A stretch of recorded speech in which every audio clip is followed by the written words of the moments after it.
હીરવા મને પપ્પી ગોળશે મસ્ત માસી છે. પણ પહેલા ખાશે હું વિડીયો કરો હવે તમે એ હા હીરવા પહેલા ખાશે શું ખાવું છે જો પેલા નાના એ નાના ને કે હા હીરવા હીરવા મે બારે નહીં લઈ જાઉં હું જે થાય એને ગિફ્ટ મળશે હા એને છે ને દહીં આપેલું ભરીને ખાશે હીરવા પછી આપણે ડોગિન રમાડીશું ના સમજી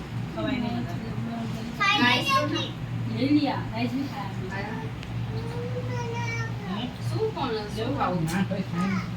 આ શું પેલા નાની ખાય દાદી ખાય નાની મમ્મી તો તમે શું ખાવ છો આમ બતાવો તો ભાત અને ભાત ખાય આ એ જ ખાય છે તું જે ખાય છે ને એ સારું ભાત નાખી દે થોડા એમાં તારામાંથી લઈને